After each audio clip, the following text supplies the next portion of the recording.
I know many of you have on your plan this year that you want to do more education, more speaking engagements, more webinars.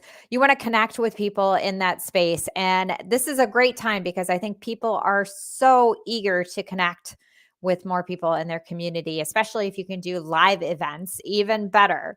So, when you're doing it, one of the things I was just talking with Josh about this other day, one of the things to think about is how do you create a title, a headline for that event that grabs people's attention and says, I need to be there. This is something I want to attend. So often, we can fall into the trap of just leading with what it is that it's about. It's financial planning 101, estate planning for beginners. It's, business valuations versus and that's sometimes also the solution that we'll talk about versus what's the pain point? What are we providing them? So let me give you some words, some themes, some things that might help you in this space and how you can make it catchy. One is think about things that are no more than about 5 to 7 words in length. So you don't want it to be too long, but enough that gives them a little bit of sense of what it is.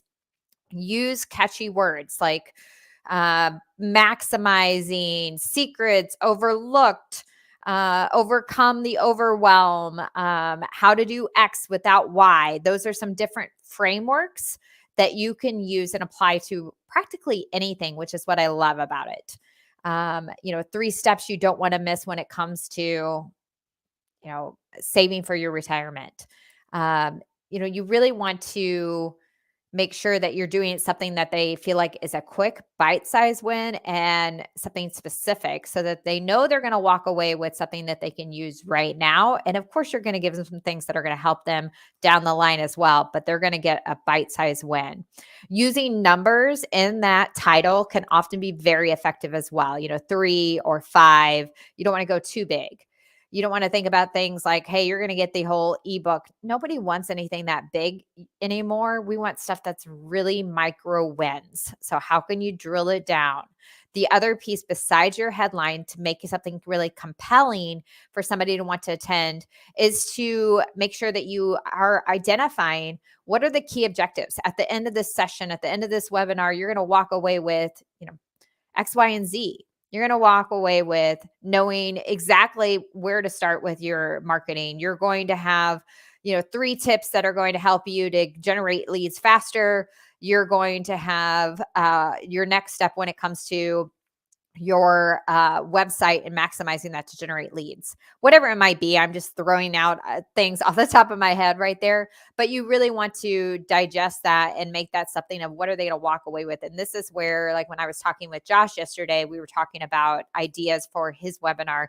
We had to peel that back a little bit more of while they may get the business valuation of that's the solution. What are they going to get during that conversation? What are they going to walk away with? The clarity that that their business provides worth and why that's important as one aspect that we talked through.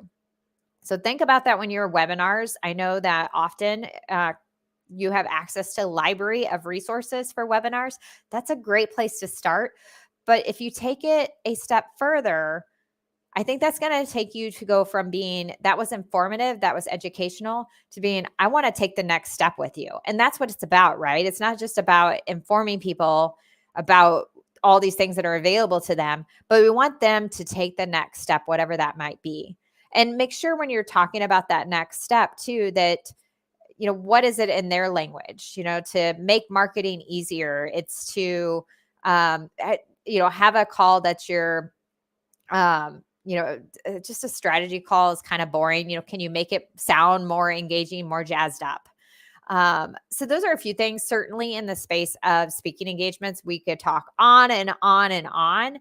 So it's always figuring out where can you start? What's the one thing you can do to improve what you're doing in that space today and keep getting better? And we're going to be talking about that more in our webinar series next month. So I encourage you, if this is a topic that's important to you, to check that out.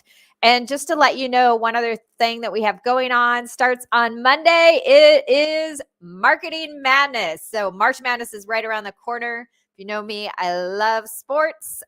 Big athlete all my life, continue to think of myself as an athlete, still try to play when I can, just not like when I was younger or kids today, I would imagine, and everything, the way it's so impressive.